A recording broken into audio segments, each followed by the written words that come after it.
ومن سيئات أعمالنا من يهده الله فلا مضل له ومن يضلل فلا هادي له وأشهد أن لا إله إلا الله وحده لا شريك له وأشهد أن محمدا عبده ورسوله أما بعد فإن خير الحديث كتاب الله وخير الهدى هدى محمد صلى الله عليه وسلم وشر الأمور محدثاتها وكل محدثة بدعة وكل بدعة ضلالة وكل ضلالة في النار। সমস্ত প্রশংসা সে আল্লাহ সুবহানাহু ওয়া তাআলা দরবারে, যে মহান রব আমাদেরকে অত্যন্ত মেহেরবানি করে আজকে টাঙ্গাইল বাসাইল খাটরা জামে মসজিদের উদ্যোগে আয়োজিত ইসলামী সম্মেলন 2 জানুয়ারি 2026 আল্লাহ সুবহানাহু ওয়া তাআলা আমাদেরকে এই সম্মেলনে আসার বসার তৌফিক দান করেছেন। আমরা আল্লাহ তাআলার দরবারে তার শুকরিয়া আদায় করছি, আলহামদুলিল্লাহ। দুরুদ এবং সালাম পেশ করছি আমাদের সেই প্রিয় রাসূলের প্রতি, যিনি মন গড়া ভাবে কিছু বলতেন না। আল্লাহ সুবহানাহু ওয়া তাআলা তাকে যা জানাতেন তিনি তাই বলতেন। যার আনুগত্য করা, যার ইত্তেবা করা, যাকে মেনে চলা আমাদের জন্য অত্যন্ত জরুরি, সেই প্রিয় রাসূলের প্রতি দুরূদ এবং সালাম পেশ করছি, সাল্লাল্লাহু আলাইহি ওয়াসাল্লাম। কি আপনারা কি রাগ করেছেন? দুরূদ পাঠ করার শব্দ পাওয়া যায়নি, মনে হয় রাগ করেছেন। সত্যি রাগ করেছেন? যদি মুহাম্মদ সাল্লাল্লাহু আলাইহি ওয়াসাল্লামের প্রতি দুরূদ পাঠ না করেন, যদি তাকে ভালোবাসা না দেখান, তাহলে আপনার জীবনের 16 আনাই মিছা। আমি খুব অসুস্থ মানুষ, গলায় টনসিল হয়েছে, কথা বলা খুব কঠিন, বাসা থেকে আসতে দিচ্ছিল না। তারপরেও আমি আপনাদের সামনে এসেছি, কথা বলছি। অল্প সময় কিছু কথা বলবো, আপনারা ধৈর্য সহকারে শুনবেন, আমল করবেন।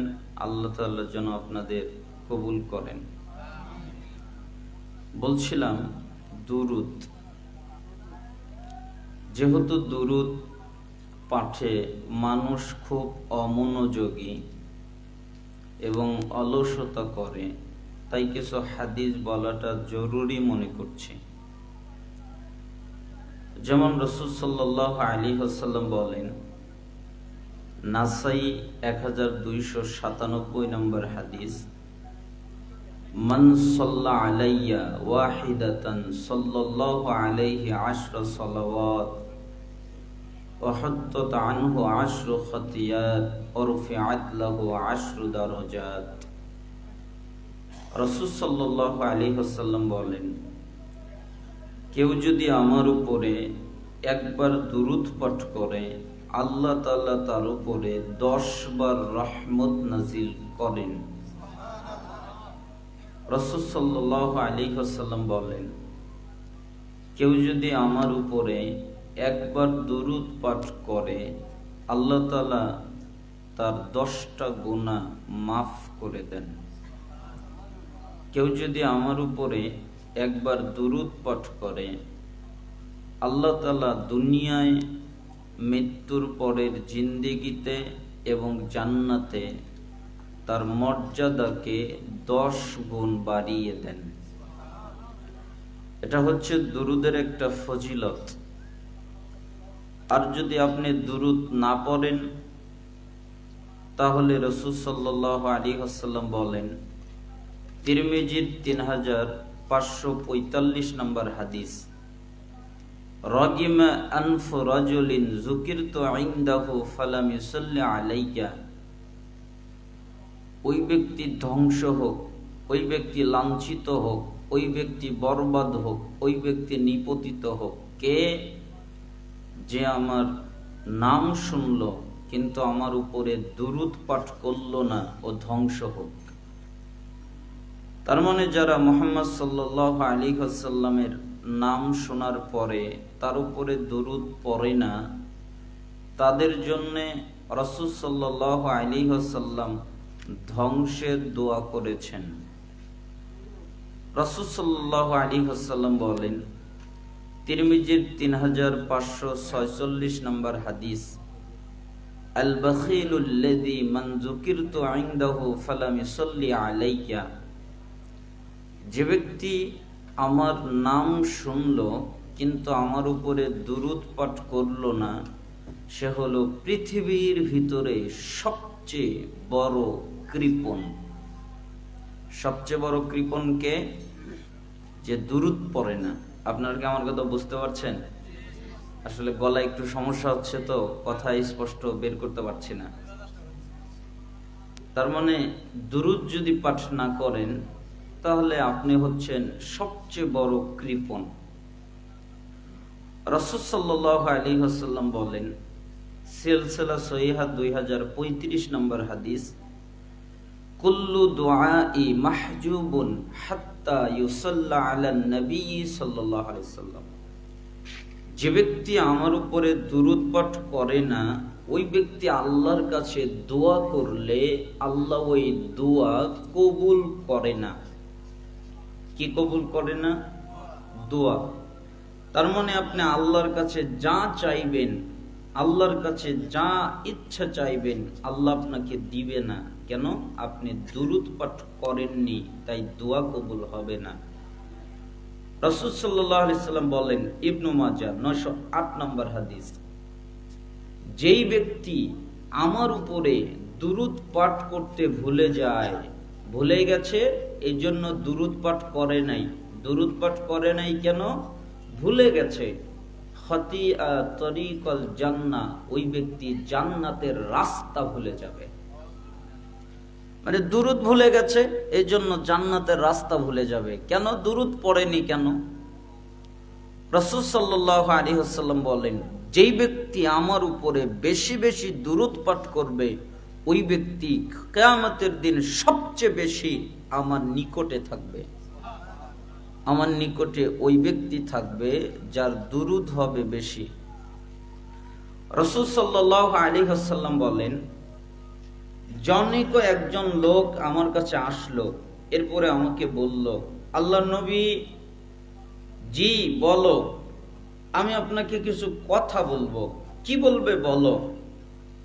আমি ফরজ ইবাদত করি, এরপরে আমি আমার প্রয়োজনীয় ব্যক্তিগত কাজ করি, এরপরে আমি যতটুকু সময় অবসর পাই ততটুকু সময় আমি কিছু ইবাদত করি। সহজের জন্য আমি ইবাদতকে 4 ভাগে ভাগ করেছি।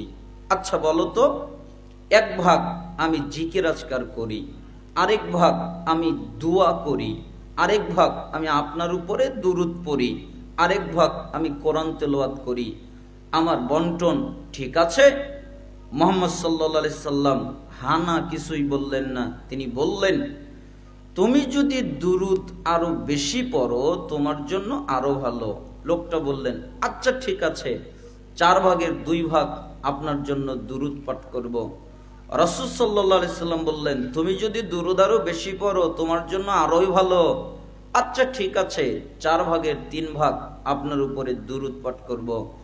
রাসূল সাল্লাল্লাহু আলাইহি সাল্লাম বললেন, তুমি যদি দুরূদ আরো বেশি পড়ো তোমার জন্য আরো ভালো। আচ্ছা ঠিক আছে, ওয়াল্লাহি, আল্লাহর কসম, আমি ফরজ ইবাদত করার পরে, জিকির আজকার করার পরে যতটুকু সময় অবশিষ্ট পাবো শুধু আপনার উপরে দুরূদই পাঠ করব, আর কিছু করব না, শুধু দুরূদ পড়ব। তখন মুহাম্মদ সাল্লাল্লাহু আলাইহি সাল্লাম 5টা কথা বললেন। তিনি বললেন, তুমি যদি তোমার কথায় সত্যবাদী হও আর আমার উপরে সব সময় দুরূদ পাঠ করো, তাহলে পৃথিবীতে যত কল্যাণ আছে আল্লাহ সমস্ত কল্যাণ তোমার উপরে নাজিল করবে।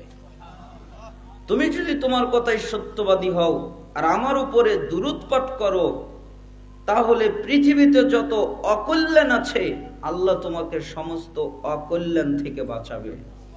তুমি যদি তোমার কথায় সত্যবাদী হও আর আমার উপরে দুরূদ পাঠ করো, তাহলে আল্লাহ তাআলার কাছে তুমি যে দোয়া করবে, আল্লাহর কাছে যা চাইবে, আল্লাহ তোমার দোয়া কবুল করবে, তোমাকে তাই দিবে।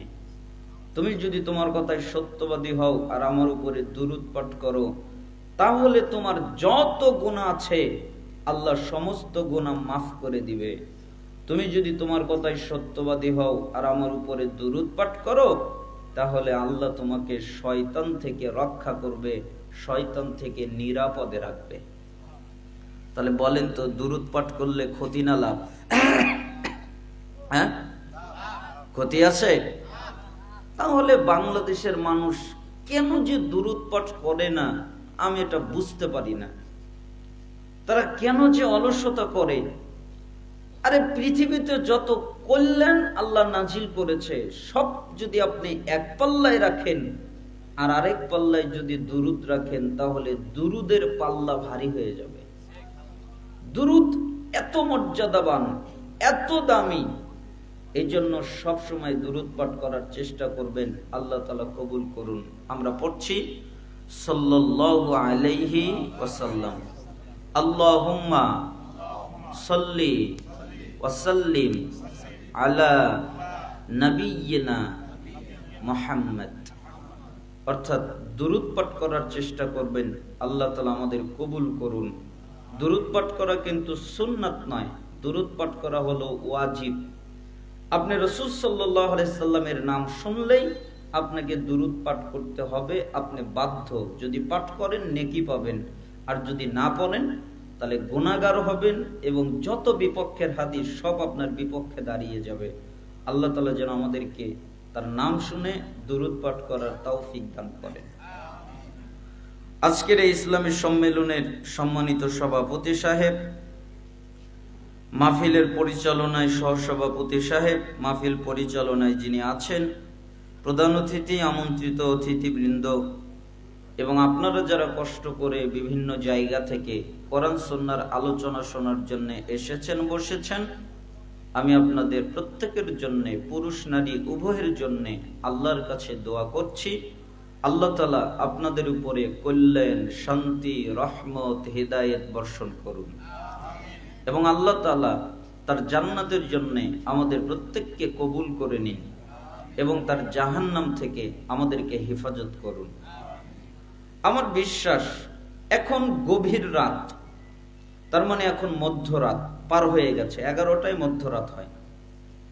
তো এত সময়ে আপনারা কষ্ট করে বসে আছেন, ও মধ্যরাতের কাছাকাছি আপনারা বসে আছেন, তাতে প্রমাণ হচ্ছে যে আপনারা আল্লাহকে অনেক ভালোবাসেন, রাসূল সাল্লাল্লাহু আলাইহি সাল্লামকে অনেক ভালোবাসেন এবং জ্ঞান অর্জন করার ইচ্ছা আছে, তাই না? না মিথ্যা বললাম আমি? জ্ঞান অর্জন করার ইচ্ছা আপনাদের নাই? আছে। এর আগে অনেক হাদিস শুনিয়েছি যে জ্ঞান অর্জন করলে জান্নাতের পথ সোজা হয়, জ্ঞান অর্জন করলে জিহাদের নেকি হয়। জ্ঞান অর্জন করতে আসলে রাসূল সাল্লাল্লাহু আলাইহি সাল্লাম বলেন, যেই ব্যক্তি কোনো দ্বীনি মজলিসে যায়, এরপরে 3টা কাজ করে: 1 বসে আলোচনা শোনে, 2 মনোযোগ দিয়ে আলোচনা শোনে, অমনোযোগ হয় এমন কোনো কাজ করে না, 3 শেষ পর্যন্ত অপেক্ষা করে। কেন? শেষে একটা দোয়া পাঠ করা হয়, বৈঠক শেষের দোয়া, ওই দোয়াটা পাঠ করার জন্য বসে থাকে এবং ওই দোয়াটা পাঠ করে ওঠে। আল্লাহ তাআলা বলেন, মুহাম্মদ জি আপনি বলেন। কি বলবো? যারা বসেছে, মনোযোগ দিয়ে আলোচনা শুনেছে, শেষ পর্যন্ত থেকেছে, কাদ গফারাল্লাহু লাকুম যুনুবাকুম, আমি আল্লাহ তাদের অতীত জীবনের যত পাপ আছে সবগুলোকে মাফ করে দিয়েছি। আমি আল্লাহ কারো পরোয়া করি না। তার পাপ হতে হতে যদি আসমান জমিন ছেয়ে যায়, এর পরেও যদি দিনী মজলিসে বসে মনোযোগ দিয়ে আলোচনা শোনে, শেষ পর্যন্ত থেকে বৈঠক শেষের দোয়া পাঠ করে ওঠে, আমি তো তাদের পাপ ক্ষমা করে দেই। ওয়াবুদ্দিলাস সাইয়্যাতুকুম হাসানাত, এবং তাদের যত পাপ আছে আমি আল্লাহ সমস্ত পাপকে নেকিতে পরিণত করে দেই। আপনারা থাকবেন তো ইনশাআল্লাহ? আমি আপনাদের বেশিক্ষণ কষ্ট দিব না। মান দারাল্লাহু বিহি ওয়া মান শাক্কা শাক্কাল্লাহু আলাই। যে ব্যক্তি কোনো কৌশল করে মানুষকে কষ্ট দেয়, আল্লাহ তাকেও কষ্ট দেয়। যে ব্যক্তি মানুষকে যে কোনো ভাবে বিপদে ফেলে, আল্লাহ তাকেও বিপদে ফেলে। এজন্য আমার অনেকক্ষণ কথা বলাও খুব কষ্টকর ব্যাপার। এজন্য আমি আপনাদেরকে একটা হাদিস অনুবাদ করব। কয়টা হাদিস? একটা। আর একটা পাপ থেকে বাঁচার কথা বলবো। আল্লাহ সুবহানাহু ওয়া তাআলা যেন আমাদেরকে তৌফিক দান করেন। যদিও বা ইচ্ছা ছিল দুটি হাদিস বলবো আর তিনটা পাপের কথা বলবো, কিন্তু আমার অবস্থা খুব জটিল। এই জন্য একটা হাদিস অনুবাদ করব এবং একটা পাপ থেকে বাঁচার কথা বলবো।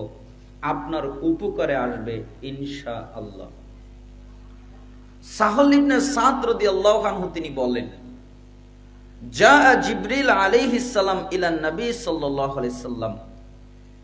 একদিন জিবরাইল আমিন আল্লাহর নবীর কাছে আসলেন। এরপরে বললেন, আল্লাহর নবী, জি আমি আপনাকে কিছু কথা বলবো, আমি আপনাকে কিছু আদেশ করব, আমি আপনাকে কিছু পালনের কথা বলবো। বলতে গিয়ে কঠোরতা অবলম্বন করব, অনেক শক্ত ভাষা অবলম্বন করব, আপনি কিছু মনে করবেন না। আচ্ছা ঠিক আছে, আপনি বলেন, আমি কিছু মনে করব না।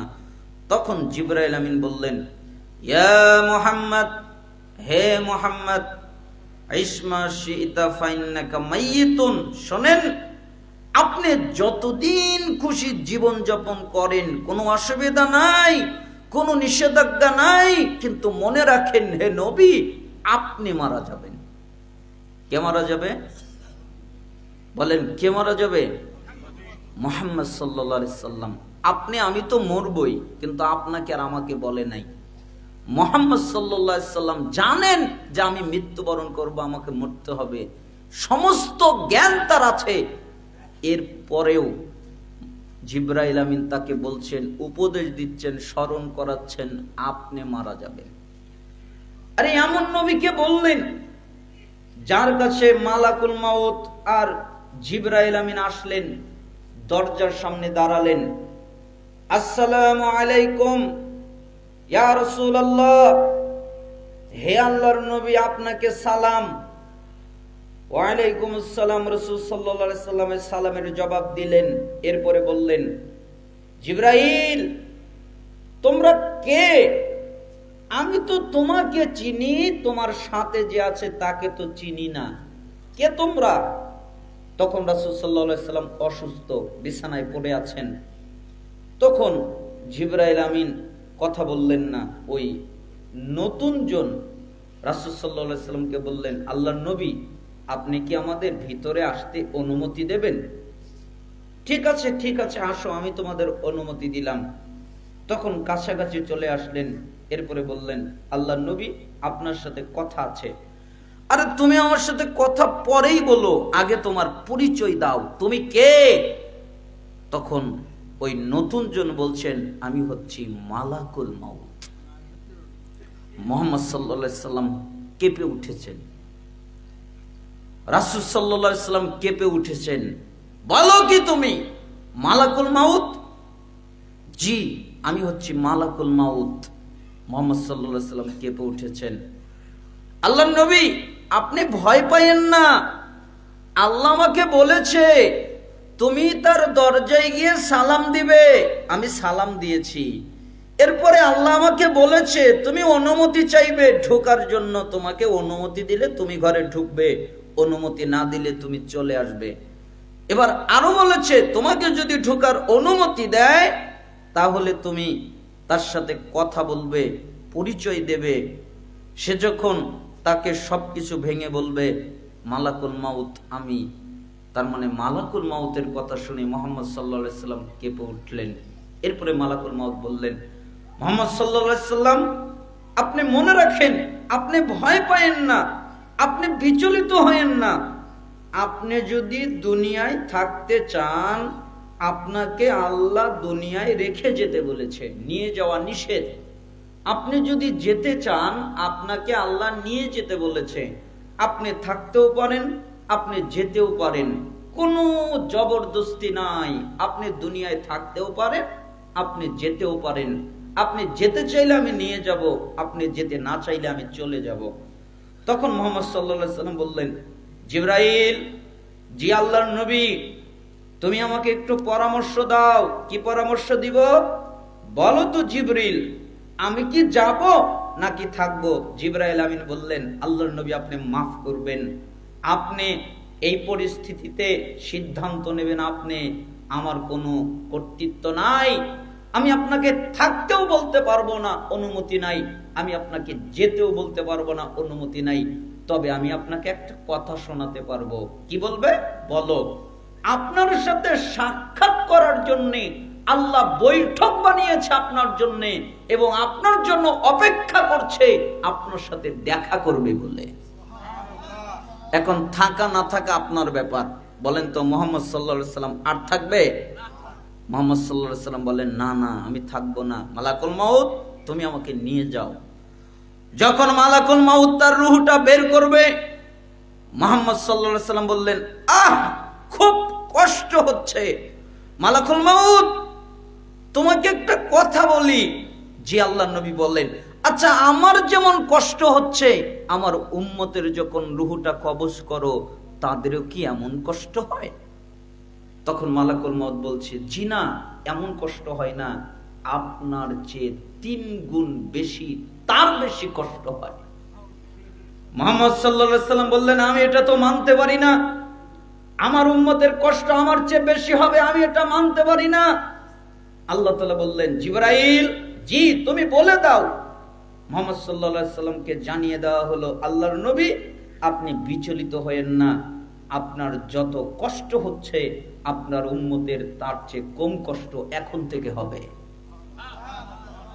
মৃত্যুর সময় মুহাম্মদ সাল্লাল্লাহু আলাইহি সাল্লাম কার কথা চিন্তা করছেন? উম্মত, তার আত্মীয় স্বজনের কথা নয়, নিজের কথা নয়, উম্মতের কথা। প্রত্যেকটা বিপদের মুহূর্তে, এই হাদিস যখন অনুবাদ করব, ব্যাখ্যা করব, বুঝতে পারবেন রাসূল সাল্লাল্লাহু আলাইহি সাল্লাম শুধু উম্মতের কথাই বলেছেন। তার মানে আপনি মারা যাবেন। আল্লাহ তাআলা বলেন, ইন্নাকা মাইয়িতু ওয়া ইন্নাহুম মাইয়িতুন।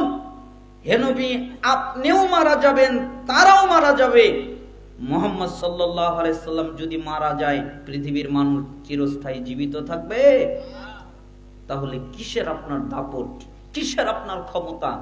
আপনার মোবাইলটা অনেক দামি, আপনার ঘড়িটা অনেক দামি, আপনার জামা কাপড়গুলো অনেক দামি, আপনার আসবাবপত্র অনেক দামি, আপনার বাড়িটা অনেক দামি, আপনার গাড়ি বাহন এগুলো অনেক দামি। তাই দাপট, তাই না? দাপট দেখায়েন না। যেদিন আপনি মারা যাবেন, যেদিন আপনি মৃত্যুবরণ করবেন, আপনার সবকিছুর মালিক অন্য কেউ হয়ে যাবে। আরে আপনার তো ক্ষমতা থাকবে না। আপনার শরীর থেকে পোশাকটা টেনে খুলে ফেলে দিবে, আপনি একবারের জন্য বলতে পারবেন না, কে রে আমার শরীর থেকে আমার পোশাক খুলে ফেলে দেয়। আপনাকে চতুর্দিক থেকে ঘেরাও করে গোসল দেওয়া হবে, আপনি বলতে পারবেন না, পানিটা গরম হয়ে গেছে, আর একটু ঠান্ডা হলে ভালো হতো। আপনাকে গোসল দেওয়ার পরে কাফনের কাপড় পরিয়ে উঠানের মধ্যে রেখে দেওয়া হবে। মানুষজন চতুর্দিক থেকে আপনাকে দেখতে থাকবে, আপনি বলতে পারবেন না, আহ, শ্বাস নিতে কষ্ট হচ্ছে, তোমরা চতুর্দিক থেকে সরে যাও। আপনাকে কবরে নিয়ে দাফন করা হবে, একবারের জন্য বলতে পারবেন না, আহ, শেষবারের মতো দুনিয়ার আকাশ দেখে নেই, আর তো কোনোদিন দুনিয়ার আকাশ দেখতে পারবো না, একথা বলতে পারবেন না। এজন্য রাসূল সাল্লাল্লাহু আলাইহি ওয়াসাল্লাম বলেন, আকসিরু যিকরা হাযিমিল লাজ্জাত। যেই বস্তু স্বাদ নষ্ট করে দেয়, যেই বস্তু আনন্দ নষ্ট করে দেয়, যেই বস্তু উল্লাস নষ্ট করে দেয়, ওই বস্তুর কথা বেশি বেশি করে স্মরণ করো। ইয়ানিল মাউত, ওটার নাম মৃত্যু। তার মানে মৃত্যুকে বেশি বেশি করে স্মরণ করো, ঠিক না? কোন জিনিসকে বেশি বেশি করে স্মরণ করতে হবে? মৃত্যুকে। আরে ভাই, আপনি জানেন না আপনার কাফনের কাপড়টা বাজারে এসে রেডি হয়ে গেছে, আপনার জানা নেই আপনার কাফনের কাপড়টা রেডি হচ্ছে, আপনার জানা নেই আপনার মৃত্যু কোথায় হবে, কি অবস্থায় হবে। আপনি কি পরিচিত অবস্থায় মারা যাবেন, নাকি বেওয়ারিশ লাশ হিসেবে মারা যাবেন, নাকি রাস্তাঘাটে অ্যাক্সিডেন্টে মারা যাবেন, এটা আপনার জানা নাই। কিভাবে মরবেন এটা আপনি জানেন না। অতএব অহংকার, তাকাব্বুর, হিংসা করে কোনো লাভ নেই। একটা ঘটনা মনে পড়ে গেল, বলবো? তারিখে দিমাশক, এই কিতাবটা 80 খণ্ডের একটা কিতাব, যেটা আমার সংগ্রহে আছে। আলহামদুলিল্লাহ, আমি দুইবার এটা পুরাপুরি পড়েছি। এর জন্য ওই কিতাবের প্রায় ঘটনাটা আমার জানা, অধিকাংশ ঘটনা আমার মনে হয়ে যায়, আলোচনা করতে গেলে মনে পড়ে যায়, আয়াতের সাথে হাদিসের সাথে মিলে যায়। যেমন তার মধ্যে এটা একটা ঘটনা মৃত্যুর সাথে মিলে যায়। একটা এলাকার সবচেয়ে ধনী মানুষ, সবচেয়ে বড় লোক, সে যখন রাস্তা দিয়ে হাঁটতো তখন 10 জন বডিগার্ড তার থাকতো। কয়জন বডিগার্ড? তার মানে বুঝতে তো পারছেন, খুব ক্ষমতাশীল লোক।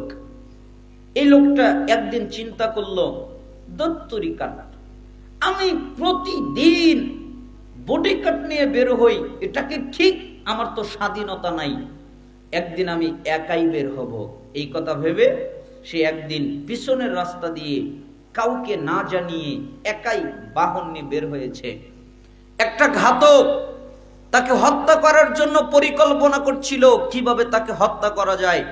এই জন্য প্রতিদিন বাড়ির পাশে এসে বিভিন্ন জায়গায় আড়াল নিয়ে অবস্থান করে, একটা বিষ নিয়ে আসে আর একটা ছুরি নিয়ে আসে, কারণ বিষের সাথে ছুরিটা মাখাবে যাতে তীব্রভাবে মৃত্যুবরণ করে। যখন দেখলো যে ওই লোকটা একা বের হয়েছে বাহন নিয়ে, তখন ওই লোকটা তাড়াহুড়া করে ছুরির সাথে বিষ মাখালো, বাহনে চড়লো এবং তার পিছনে পিছনে যাওয়া শুরু করে দিল। লোকটা যেতে যেতে 4-5 এলাকা দূরে চলে গেল। এরপরে লোকটা ওই বাহন থেকে নামলো, এরপরে হাঁটলো। হাঁটতে হাঁটতে হাঁটতে হাঁটতে একটা নির্জন এলাকায় চলে গেল, নির্জন জায়গায়, যেই জায়গায় সচরাচর মানুষজন যাওয়া আসা করে না, খুব কম যায়, এমন একটা জায়গায় চলে গেল। ওই ঘাতকটাও পিছনে, সে পিছনে লক্ষ্য করে নাই, খেয়াল করে নাই, সে মনে করেছে কেউ নাই, এজন্য হাঁটতেছে হাঁটতেছে। তখন ওই পিছন থেকে ঘাতকটা দৌড় করে এসে তার ঘাড়ের ভিতরে ছুরি দিয়ে আঘাত করেছে, গলা দিয়ে বের হয়ে গেছে। আচ্ছা বলেন, ওই লোক আর বাঁচে? সঙ্গে সঙ্গে ওখানে মরে গেছে। হাট পাড়তে পাড়তে, লাফালাফি করতে করতে মরে গেছে। একদিন যায়, 2 দিন যায়, 3 দিন যায়, 4 দিন যায়, তার খবর আর কেউ নেয় না, কারণ ওই জায়গা দিয়ে তো লোক চলে না। এই জন্য তার দেহটা ফুলে যায়, দেহটা পচে যায়, চেহারাটা বিকৃত হয়ে যায়।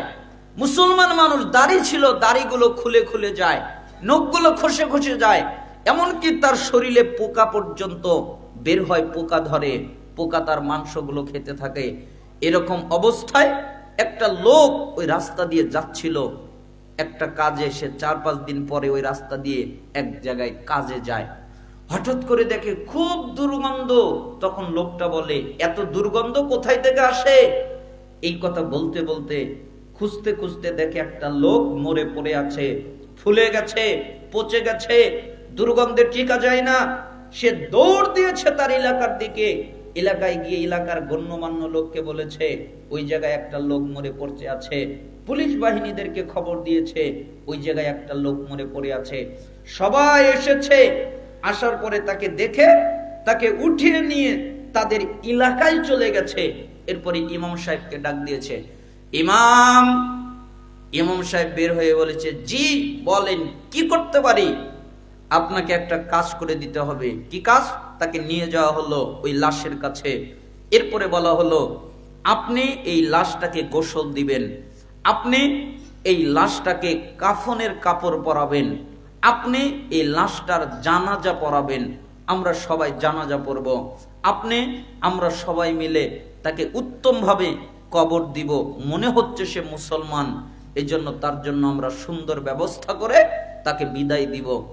তখন ওই ইমাম সাহেব বলছে, আমি তো তাকে গোসল দিয়ে দিব, আমি তো তাকে জানাজা দিয়ে দিব, আমি তো তাকে মাটিও দিয়ে দিব, কিন্তু তাকে যে কাফনের কাপড়টা পরাবো ওই টাকাটা আমার কাছে নাই। কি নাই? কাফনের কাপড়ের টাকা নাই। তো কি করব? ইমাম সাহেব কি করবেন? এলান করো। কি এলান করব? একটা বেওয়ারিশ লাশ পাওয়া গেছে যার কাফনের কাপড়ের টাকা নাই, এলাকাবাসী যারা আসেন সহযোগিতা করেন। একই কথা আধা ঘন্টা ধরে চলল। বেওয়ারিশ লাশ, বেওয়ারিশ লাশ, তার কাফনের কাপড় নেই, অর্থ নেই, আপনারা সহযোগিতা করেন। এরপরে এলাকাবাসীর সহযোগিতা করার পরে কাফনের কাপড় হলো, এরপরে তাকে গোসল দেওয়া হলো, তাকে কাফনের কাপড় পরানো হলো, তার জানাজা হলো, তাকে মাটি দেওয়া হলো। 3 মাস পরে, মানে পুলিশরা তো আলামত রেখেই দিয়েছিল, 3 মাস পরে খবর পাওয়া গেল যেই লোকটাকে আমরা বেওয়ারিশ লাশ হিসেবে দাফন দিয়েছি, মাটি দিয়েছি, আমাদের এলাকা থেকে 4-5 এলাকা দূরের একটা গ্রামের সবচেয়ে ধনী, সবচেয়ে কোটিপতি মানুষ হলো এটা। অথচ তার মরার সময় কি নাই? কাফনের কাপড় নাই।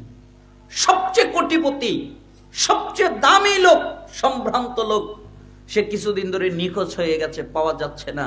তার হলো 4টা ছেলে, 4টা ছেলে আলাদা আলাদা কোটিপতি, মানে শিল্পপতি, টাকার কোনো অভাব নেই। 4টা ছেলে আলাদা আলাদা ভাবে ধনী, টাকা পয়সার অভাব নেই, বাড়ি গাড়ির অভাব নেই, জায়গা জমির অভাব নেই। কিন্তু এত ধনী মানুষ মৃত্যুর সময় তার পরিচয় নাই, বেওয়ারিশ লাশ, এবং তার কাফনের কাপড় কেনার জন্য আধা ঘন্টা ধরে চাঁদা উঠানো হলো। সে কি জানতো যে আমার এত পয়সা আর আমার মৃত্যুর সময় আমার কাফনের কাপড়ের জন্য আধা ঘন্টা ধরে চাঁদা উঠানো হবে? এ কথা জানতো না। অতএব আপনি অহংকার করিয়েন না। কিভাবে যে আপনার মৃত্যু হবে এইটা আপনার জানা নেই। এই ঘটনা থেকে শিক্ষা নেন। জিবরাইল আমিন বলেন, ইয়া মুহাম্মদ, হে মুহাম্মদ, ওয়া হাবিব মান আহাবাবতা ফাইন্নাকা মাফারিকুহু, আপনি যার তার সাথে খুশি বন্ধুত্ব করেন, এতে কোনো অসুবিধা নেই, এতে কোনো নিষেধ নেই। কিন্তু মনে রাখেন, আপনি যেদিন মারা যাবেন, আপনি যেদিন মৃত্যুবরণ করবেন, ওই দিন আপনাকে একাই কবরে যেতে হবে, আপনার সাথে কেউ কবরে যাবে না। একাই যেতে হবে না কেউ যাবে? আপনারা কি বলেন, যাবে? আমার স্ত্রী আমার সাথে যাবে, আমার সন্তান যাবে, আমার মা যাবে? কেউ যাবে না, একাই আমাকে কবরে যেতে হবে। আমি হয়ে যাব এতিম। আরে মরে গেলে সন্তান এতিম হয় না, তারা কেউ এতিম হয় না। এতিম হয় কে? মরে গেলে আমি হয়ে যাব এতিম, আমি এতিম হব, আর কেউ এতিম হবে না।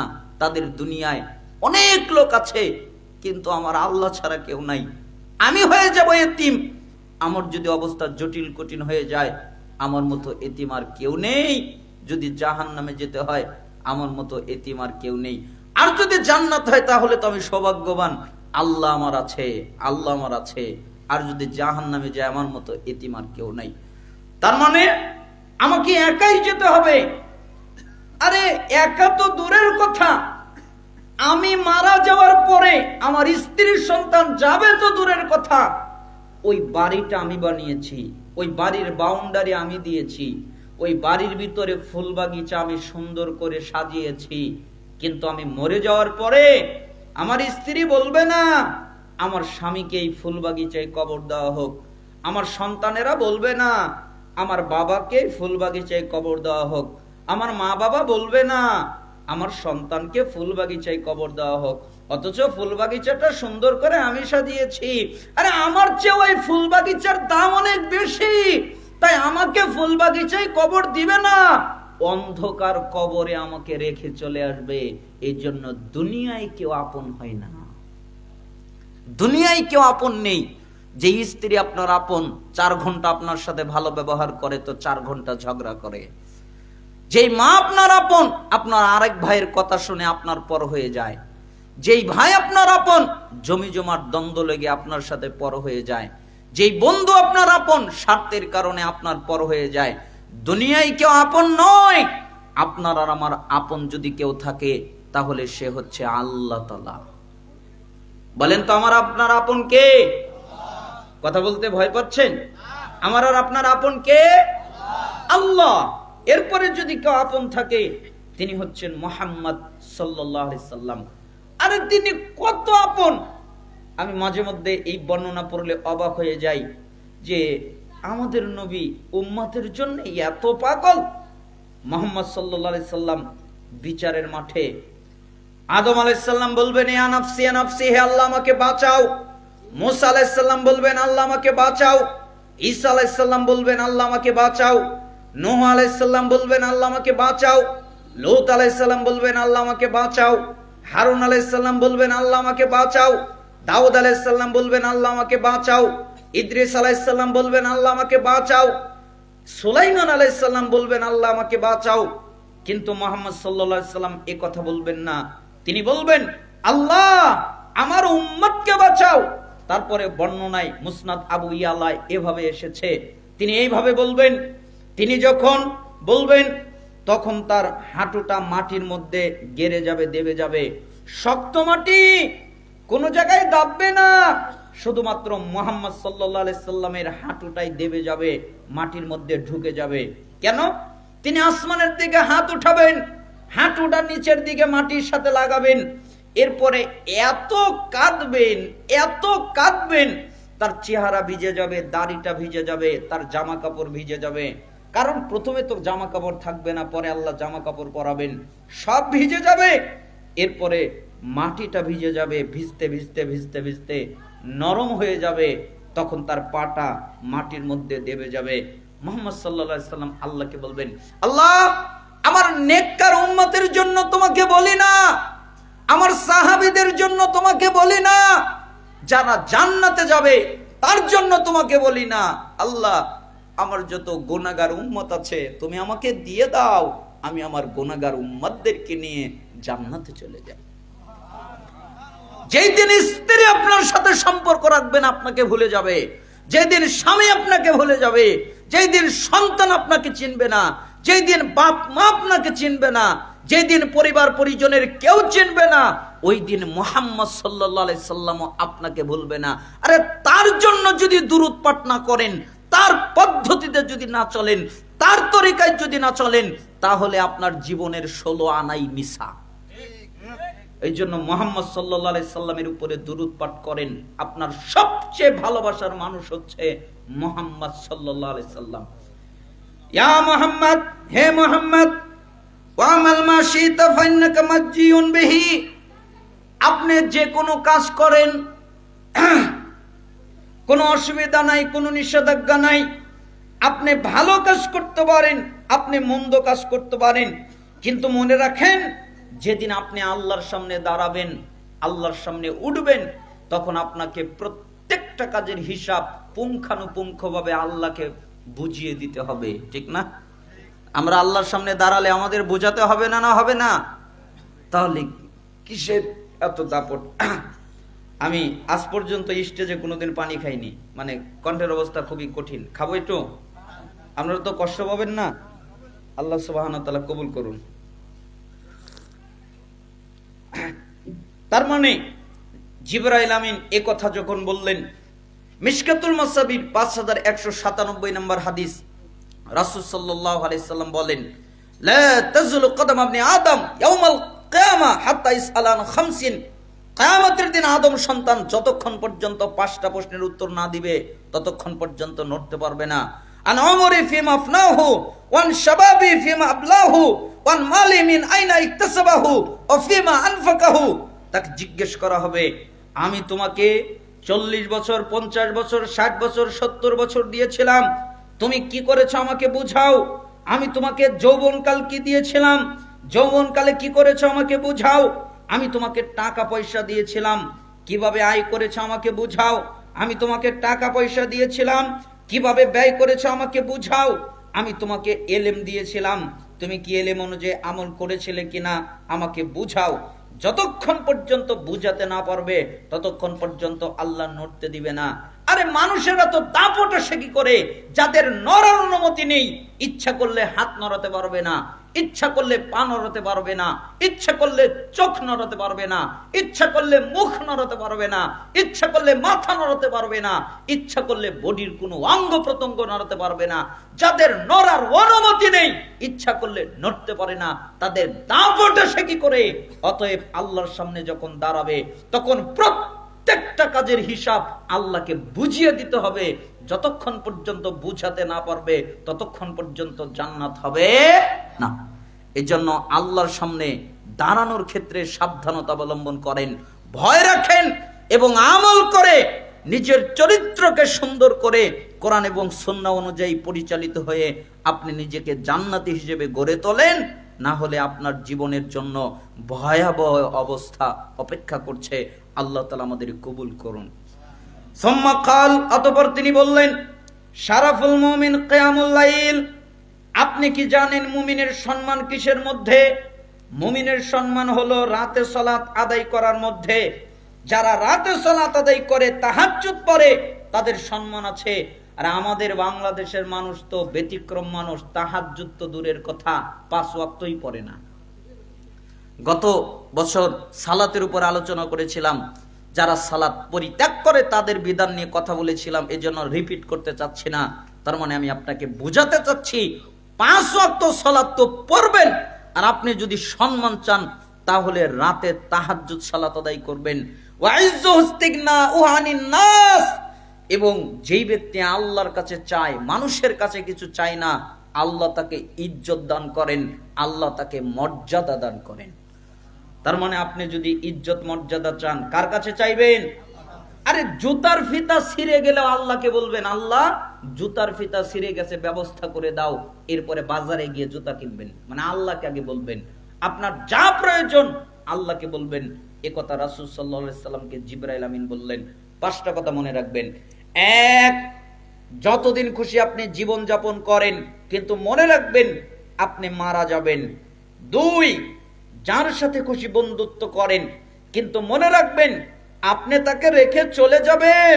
3, যে কোনো কাজ করেন, ইচ্ছা করলে ভালো কাজ করতে পারেন, ইচ্ছা করলে মন্দ কাজ করতে পারেন। স্বাধীনতা আছে, আপনাকে আল্লাহর সামনে দাঁড়াতে হবে, প্রত্যেক কাজের হিসাব দিতে হবে। অতএব সাবধান।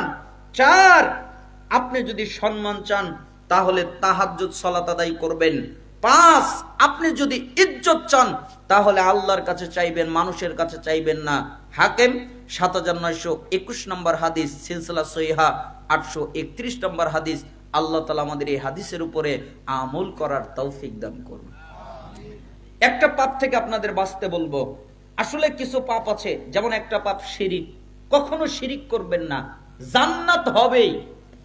আপনার যদি জাহান্নামও হয় সুদ, ঘুষ এবং অনেক পাপের জন্য, তাও একদিন না একদিন জান্নাত হবেই। কি না করলে? শিরিক না করলে। এই জন্য জিন্দেগিতে শিরিক করবেন না, কারণ শিরিক করলে আর কোনোদিন জান্নাত হবে না। কখনো সালাত ত্যাগ করবেন না। কেন? সালাত পরিত্যাগ করলেও আপনার জান্নাত হবে না। কেন? সালাত যারা পরিত্যাগ করে তারা হলো কাফের, তারা হলো মুশরিক। মুসলিম 82 নম্বর হাদিস, তিরমিজি 2618 নম্বর হাদিস, ইবনে মাজাহ 1080 নম্বর হাদিস, তিরমিজি 2621 নম্বর হাদিস প্রমাণ করে যারা সালাত আদায় করে না তারা কাফের, তারা মুশরিক। অতএব সালাত আদায় করবেন যে কোনো মূল্যে, শিরিক করবেন না এবং সালাত আদায় করবেন, জান্নাত হবে ইনশাআল্লাহ। আর আরেকটা কাজ কখনো করবেন না, সেটা হলো নিশাদার দ্রব্য পান করবেন না। আমি আসলে নিশাদার দ্রব্যের উপরে আলোচনা করতাম না, কিন্তু আমি 4টা হাদিস পেয়েছি যা কোনোদিন পড়ি নাই। এত জটিল কঠিন হাদিস আমার জানা ছিল না, হয়তোবা অন্য কারো জানা ছিল, কিন্তু আমার জানা ছিল না। এই জন্য আমি আপনাদের বলতে চাচ্ছি, রাসূল সাল্লাল্লাহু আলাইহি সাল্লাম বলেছেন, লা তাশরাবান্না খামরান ফান্নাহু রাসা কুল্লি ফাহিশা। তোমরা নিশাদার দ্রব্য পান করো না। বিড়ি, সিগারেট, গুল, জর্দা, তামাক, ইয়াবা, হিরোইন, ফেন্সিডিল, মদ, গাঁজা এগুলো খায়ও না। কেন? এগুলো সমস্ত অশ্লীলতার মূল। এগুলো পান করলে বিবেক হারিয়ে যায়, জ্ঞান হারিয়ে যায়, বুদ্ধি হারিয়ে যায়। আপনি তদন্ত করে দেখেন, যেই ছেলেটা অন্য নারীকে অন্যায়ভাবে ধর্ষণ করে, যেই ছেলেটা অন্যায়ভাবে অন্য মানুষকে হত্যা করে, যেই ছেলেটা অন্যায়ভাবে মানুষের রক্ত বের করে, যেই ছেলেটা সমাজের ভিতরে অস্থিরতা অশ্লীলতা যেই মানুষগুলো তৈরি করে বেড়ায়, আপনি তদন্ত নিয়ে দেখেন ওরা প্রত্যেকেই নিশাদার দ্রব্য সেবনকারী। এই জন্য ওদের জ্ঞান নাই, বুদ্ধি নাই, বিবেক নাই, এই জন্য ওরা এই কাজ করে। নিশাদার দ্রব্য কখনো পান করবেন না, জিন্দেগিতে না। কেন? রাসূল সাল্লাল্লাহু আলাইহি ওয়াসাল্লাম বলেন, ইবনে মাজাহ 3375 নম্বর হাদিস, মুদমিনুল খাম কাআবিদি ওয়াসান, যে ব্যক্তি নিশাদার দ্রব্য পান করলো ওই ব্যক্তি মূর্তি পূজা করলো। কি পূজা করলো? মূর্তি পূজা। মূর্তি পূজা বোঝেন তো, তাই না? ছোট পাপ, কঠিন পাপ, বড় পাপ। তার মানে আপনি যদি মূর্তি পূজা করেন, যেই পাপ হবে, আপনি এক টান সিগারেটে মারলে ওই পাপ হবে।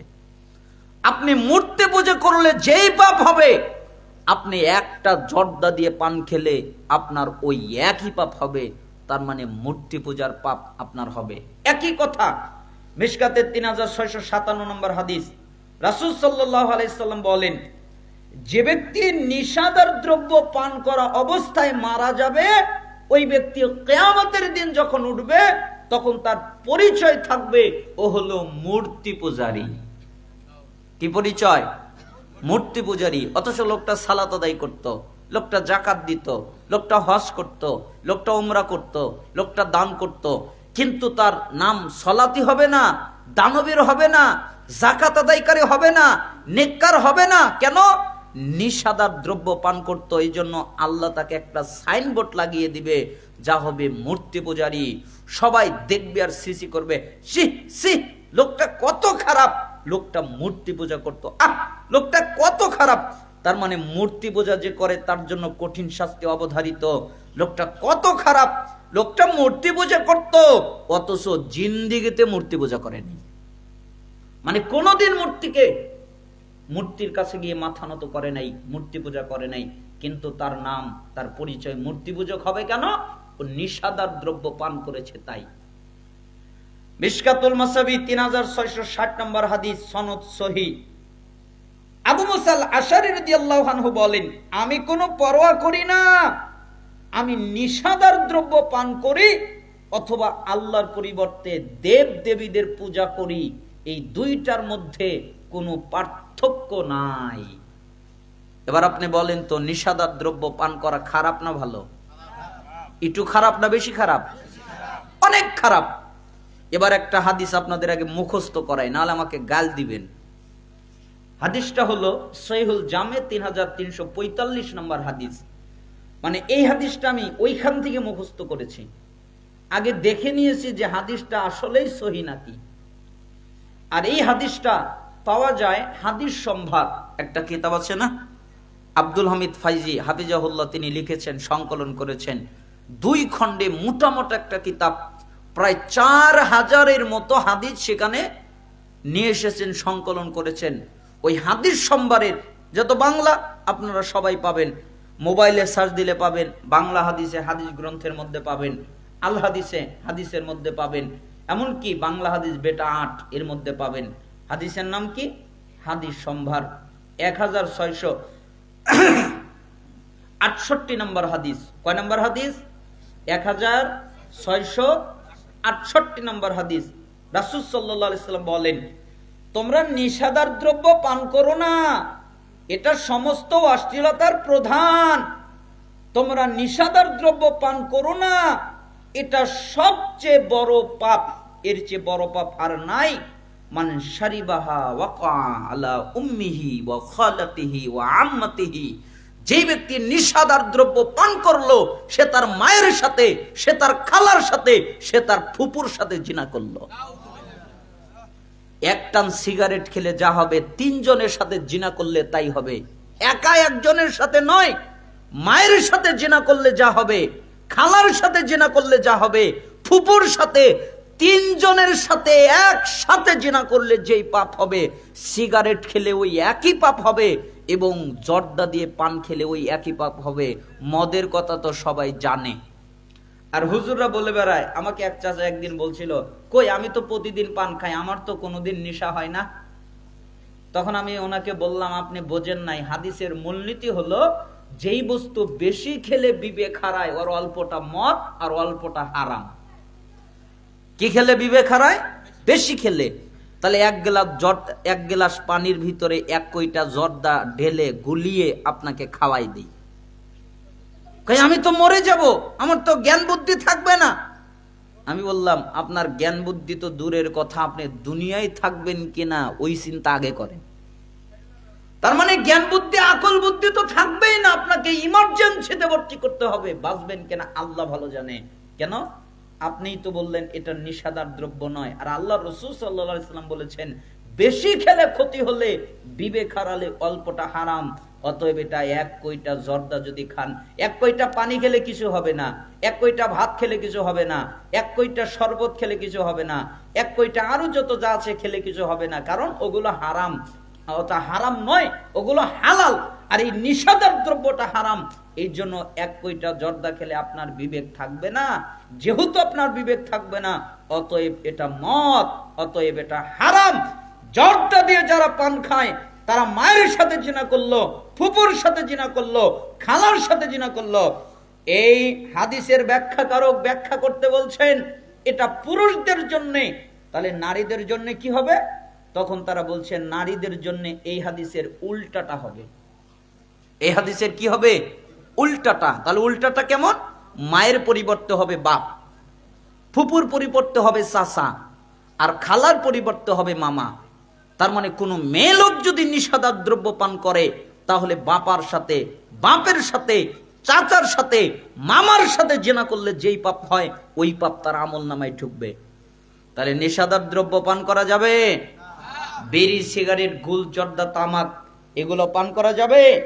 ইয়াবা, হিরোইন, ফেন্সিডিল, মদ, গাঁজা এগুলো পান করা যাবে? কোন অবস্থায় নয়। নিষেধার দ্রব্য থেকে বাঁচবেন। আল্লাহ তাআলা আমাদেরকে কবুল করুন। আলোচনা করতে করতে প্রায় 1 ঘন্টা হয়ে গেছে কাছাকাছি। আমার খুব কষ্ট হচ্ছে, আপনারা ক্ষমা সুন্দর দৃষ্টিতে দেখবেন। আমরা দোয়া করছি, দোয়া পড়ে তারপরে উঠবেন। আর যারা দান করবেন তারা দান করবেন। আল্লাহ তাআলা তাদের দানে বারাকা দান করুন। হে আল্লাহ, আমাদের যারা অসুস্থ তাদেরকে আপনি শিফায়ে কামিলা জেলা দান করেন। আমাদের যারা অভাবী তাদেরকে অভাব থেকে অব্যাহতি দান করেন। আমাদের যারা ঋণী তাদেরকে ঋণ থেকে রক্ষা করেন। আমাদের মধ্যে যে কোনো মুসিবতে আছে সেই মুসিবত থেকে পানা মঞ্জুর করেন। আল্লাহ, আপনি আমাদের দুনিয়ায় কল্যাণ দান করেন, আপনি আমাদের আখেরাতে কল্যাণ দান করবেন, আপনি আমাদের জাহান্নামের আযাব থেকে রক্ষা করবেন। আল্লাহ, ফিলিস্তিনের মাটিতে মুসলমানদেরকে আপনি হেফাজত করেন। আল্লাহ, তামাম পৃথিবীতে মুসলমানেরা যেখানে নির্যাতিত তাদের হেফাজত করেন।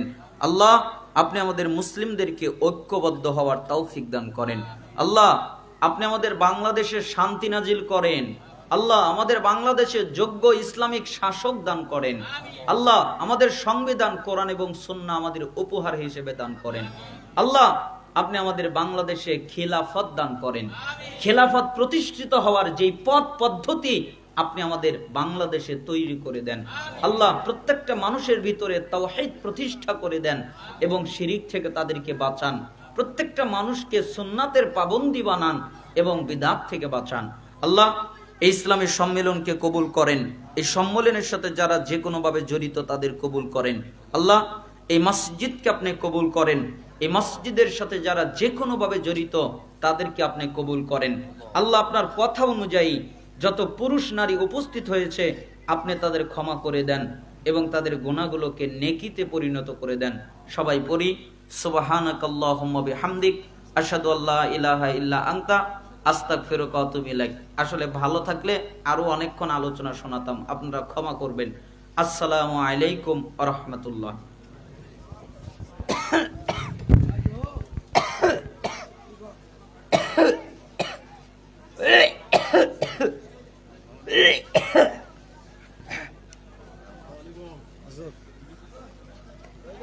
বন্ধ করে দিতে না। ভালো আছেন ইব্রাহিম ভাই? দোয়া করবেন।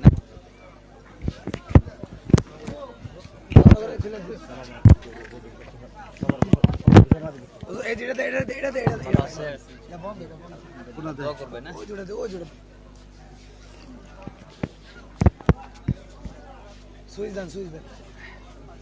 ঠিক আছে।